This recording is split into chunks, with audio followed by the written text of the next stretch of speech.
Imagine waking up tomorrow and you need an urgent care. You go to the hospital and there is no one to attend to you. Or worse, you rush a loved one to the hospital and there is no doctor on ground to offer any medical care. This is the reality many Nigerians may be facing considering the strike ahead. And then there is the question, why? And who do we hold accountable? Hello and welcome to Deep Dive, where we have conversations that really matter.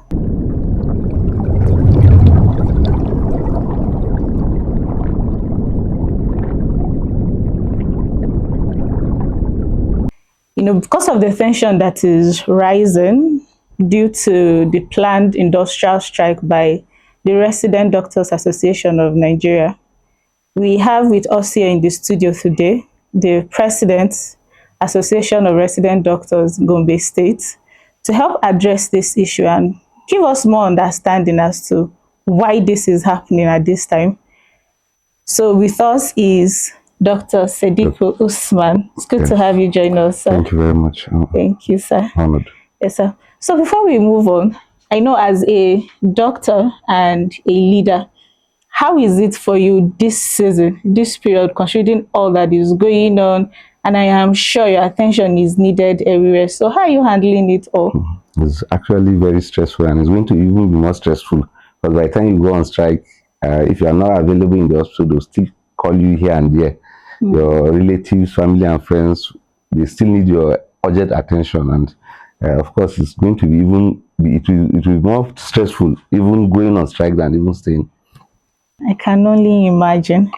So now the question is, why are we embarking on this strike again? Because we know that this is not the first time the association had to go on strike. So why now? What's the difference? What makes this exact strike different from the rest? Okay.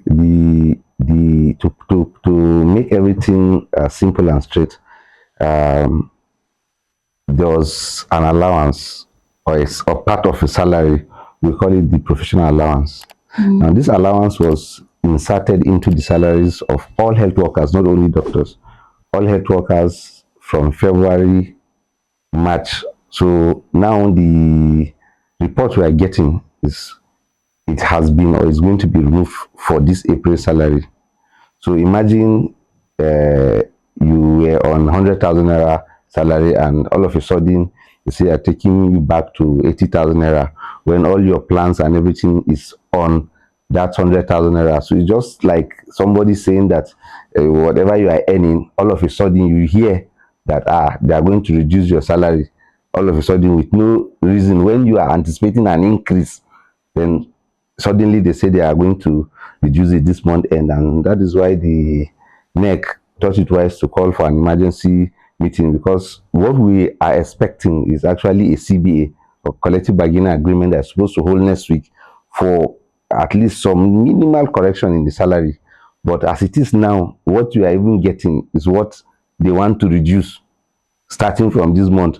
So you see, we will not wait until when the month has come to an end and we see a drastic reduction or a reduction in the salary before we come out and speak. We believe that by the time we come out and speak, they'll say, okay, no, what's the issue? If there's no money here or there, what we learned is there is no money. The 2026 budget has not been passed and they may not be able to pay. But we believe that the federal government knows how to source out for funds or sort this problem if there is. So that is the major or the simple reason why this strike is actually holding.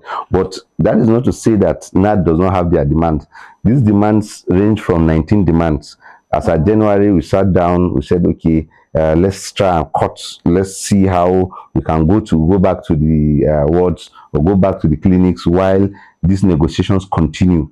So the negotiations have been on from January, February, March, and it was as a result of the negotiations that the professional allowance, which is just one of the 19 demands, was made. So for the others to continue, as we speak now, ideally on the 8th, there's supposed to be a collective bargaining agreement, which has been part of the demands that have been put forward. Now, the major aim of all this is to reduce the brain drain.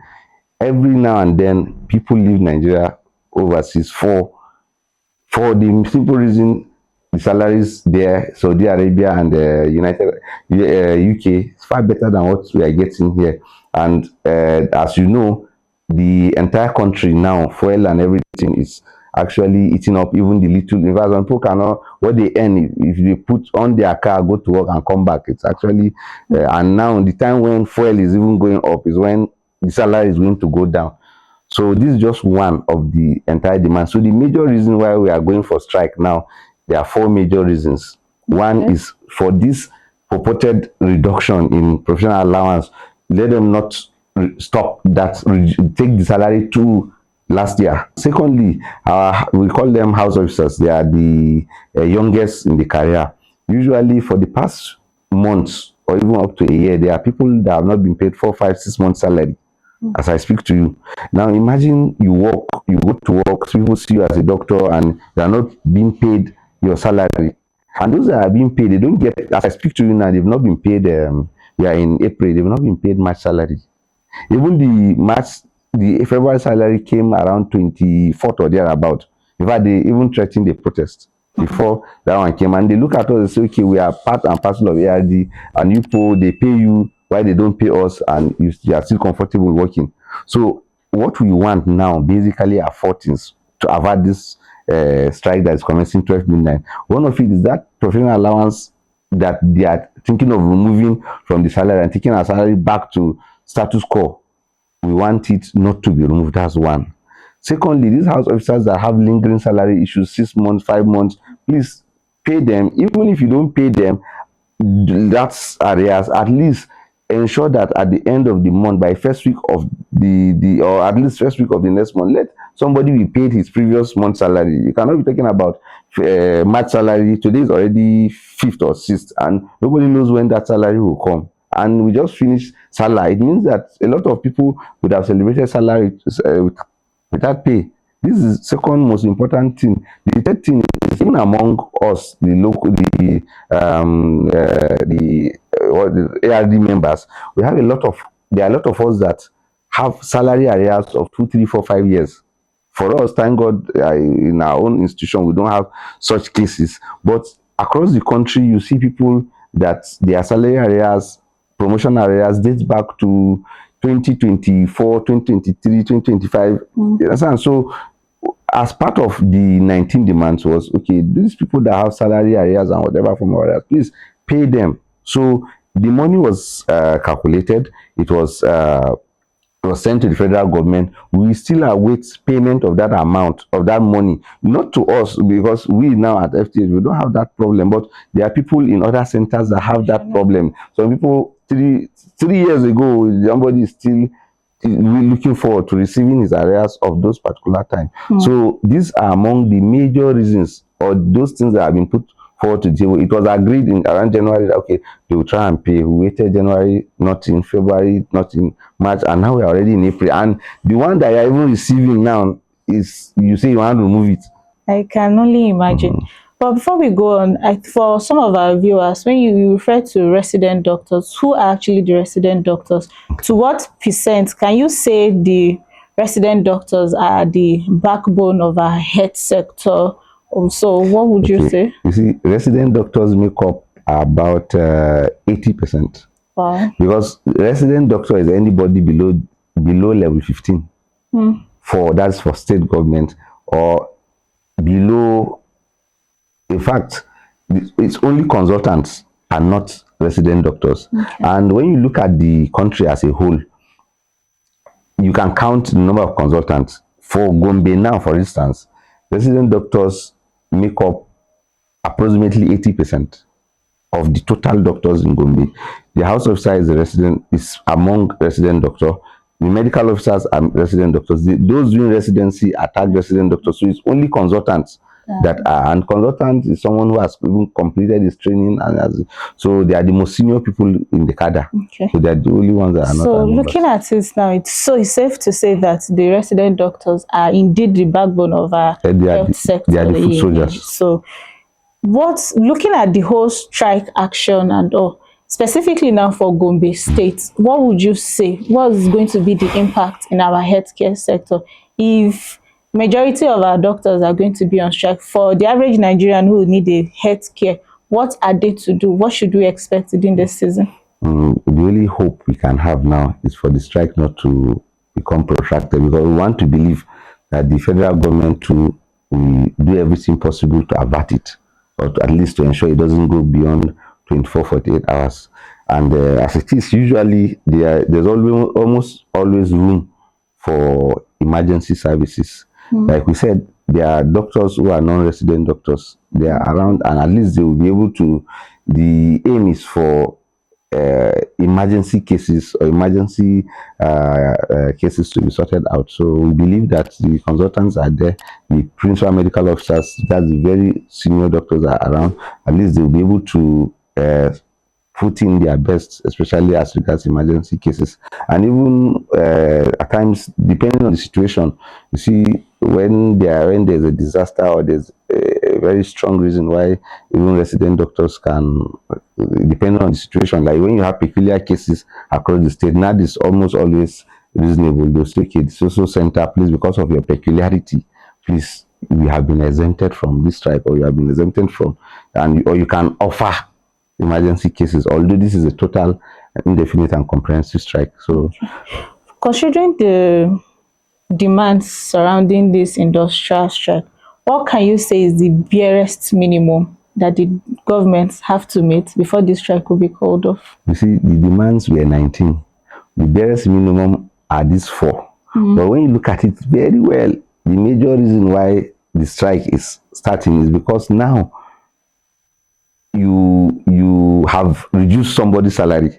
So when you reduce somebody's salary, or you threaten to reduce somebody's salary, people will not. So the moment the government say no, don't worry, we'll pay you your normal salary, everybody will say okay, no problem. Though what we have there is for, and even the other 2, 3, there are promises that you can make. If you say okay, house officer salary, you are having problems with payments, okay, don't worry, from next month I'll pay you 31st of every month, or I'll pay you first week by the time we sort for whatever problem we have. You understand? So everybody will understand that, because those ones, they are not things that you must do. They are just things that just ensure you do. I'll pay you by 31st. Your promotion arrears and salary arrears that I'm still owing you, don't worry, I'll try to clear it over 2, 3 months. Just write something. But the one that I know, if they go back on their words, is this professional allowance that they are thinking of removing. So by the time you remove professional allowance, nobody will be happy now. So I'm just let's considering what you said so far, it's safe to say, looking at the statistics, I know that there is a general ratio of doctor to patients, maybe worldwide, generally accepted. If I'm correct, should be like a doctor to 600 patients thereabout. And in Nigeria, what's the reality of the doctor to patients ratio, and how has it affected our health system so far? The doctor to patient ratio is 1 to thousands. Oh. See, the major challenge is, let me say, as at 10 or more years ago, when I became a doctor, you discover that we are many. Even in Gombe State, we are very many. But as time went on, personally, I have a lot of my classmates that are in the UK. A lot of them are in Saudi. People from Gombe extraction, a lot of them are not in the country. And every now and then, people are leaving. People will leave. Even FTH, if they give you the statistics of people that are leaving or people that are going to leave, it's enormous. And that is why now they're saying people are leaving. It means that ordinarily, the salary of those that are staying should go higher. Because if 10 people are doing the work, now 7 people are doing the work, and they become exhausted. As part of NAD's 19 demand, they say, okay, you have to create time for the doctor to rest.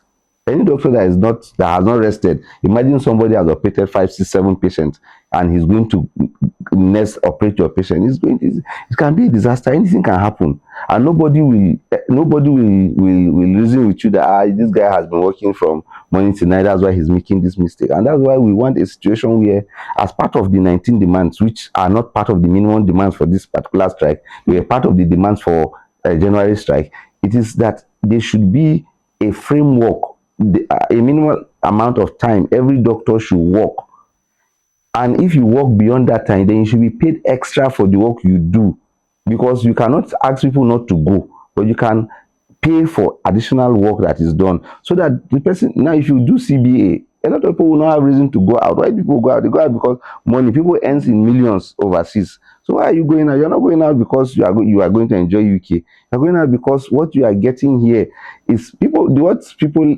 assume doctors are paid is far less than, in fact, is 1/10 of what people are paid in the UK. Wow.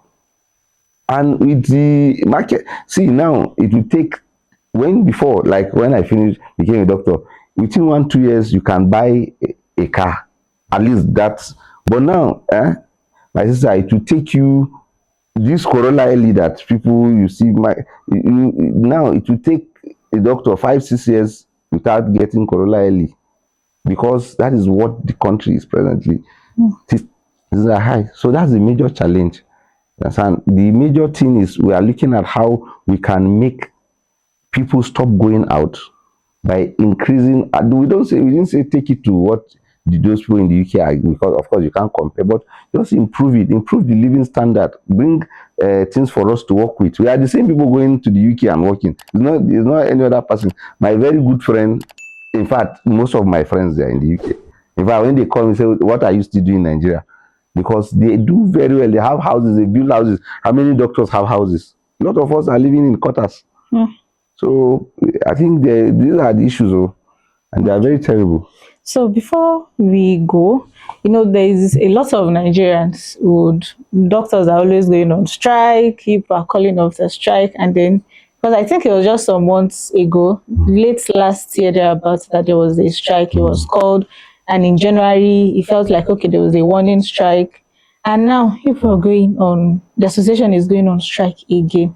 So what would you tell the average Nigerian, that is it the association's fault, or who do we actually hold accountable for this consistent reoccurrence of strike over the years? Okay.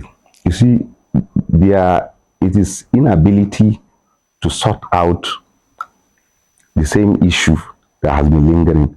The reason why we are going for strike today is because of that same issue that we suspended the strike for in December. So it's not a new. It's not. There's no new. In fact, out of all the demands, there's nothing new. The one they even try to solve is one that you try to solve one. So okay, then along the line you solved it. Then you now brought up the issue back, saying no, I'm reversing my decision on this particular thing. So, and see, the major thing is for people to get better health. If NAT does not go on strike, a lot of people will leave when they push you to the wall, everybody will just write exams and leave. And the more people are leaving the country, the lesser people will tell you, they went to the hospital, this and this happened, doctor refused to see them, doctor did not see them on time. It's one person. That one person goes to clinic. When you come by 8 o'clock, but before 8, you first of all do round, see those people in the ward, maybe they are 20, 15, and you now move to the clinic. When you finish clinic, you may admit people from the clinic. From the clinic, you come back. See, when you look at it critically, even our relatives, some of them, they are not happy with us. Why? Because we don't get to actually interact with ourselves. You are a doctor, people in your neighborhood, some don't even know you, because you go in very early and you leave. So the reason why we are going for strike is not because we like, so nobody likes it. If I go on strike now, people, my relatives are there, they'll call me, why, please, I'm sick, or I'm that, I'm this, I'm that too. And if you don't strike, you don't get anything in this country. How many people go on strike and they don't even get what they want? So from what you're saying, it's safe to say that the only viable option is strike. That's the only thing. Wow. Else, if we don't want even the strike now, if they can pay tomorrow, why will we go on strike now? It's easy now, and we believe the government can do that.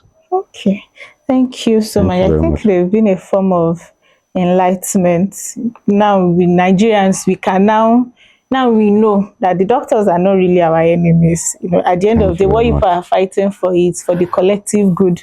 If the system is better, the healthcare will be better, and then we would get better attention. So thank you so much, Thank you sir, very for much. coming. But before we go, what's your last message for the average Nigerian? Possibly say it in Hausa so that our Hausa audience can. Okay, so abin da dai za mu faɗa na ƙarshe shine mu ƙungiyar likitocin ƙasa na ARD ba wai muna jin daɗin zuwa yajin aikin nan ba, muna roƙon su tunda wannan lokacin zaɓe ne, su ma za su iya taya mu roƙon gwamnati su taimaka su biya mana wa'annan buƙatun namu. Ai mu ba ma so a dinga zuwa yajin aiki kullum da kullum. Mun sani gwamnati a kwanan nan ta kawo programs na ƙoƙarin rage raɗaɗi wa shi majinyanci ko mara lafiya, ba ma kamar su Simon din nan yanzu da ake more shi a Gombe. Amma abin da muke so shine su yi ta haƙuri da mu dan wannan gajeren lokaci da muke tafiya yajin aiki, ba wai muna zuwa bane saboda mu sa su a wani yanayi, kuma mu ra mu iya ƙoƙarin mu in ba ya kama dole ba za mu je yajin aiki ba, kuma ko yanzu aka biya mana bukatun mu insha Allah za mu yi ƙoƙari mu yi mitin mu janye yajin aiki, kuma a ci gaba da haƙuri da mu. Muna yi ne saboda ya zamanto cewa nan gaba mutum ya je asibiti ya je ya samu biyan bukata a cikin ƙaramin lokaci, kuma mun san insha Allah ra iso wannan lokacin a wannan ƙasan. Kawai dai mu abinda fatan mu shine Allah ya sa kowa ya fahimce mu, kuma a yi ƙoƙari a taimaka mana wajen mana addu'a Allah ya sa bukatun mu na alheri Allah ya tabbatar mana su. To shine dai roƙon da haƙurin da za mu ci gaba da bawa mutanen mu na Gombe kuma na ƙasa gaba ɗaya. Mun gode muku. Thank you so much, Doctor, for joining us today. So now we heard it from the president of Association of Resident Doctors here in Gombe. Please, we can keep on this conversation. I want to hear your thoughts. Who do you think we actually have to hold accountable? Do we still keep calling on the doctors, or we have to hold our government accountable? Please, I would like to hear from you. Drop your thoughts in the comment section and kindly subscribe to our YouTube channel to get more of content like this that educate us on the happenings around our society. I am Blessing Suberu, and this is Deep Dive.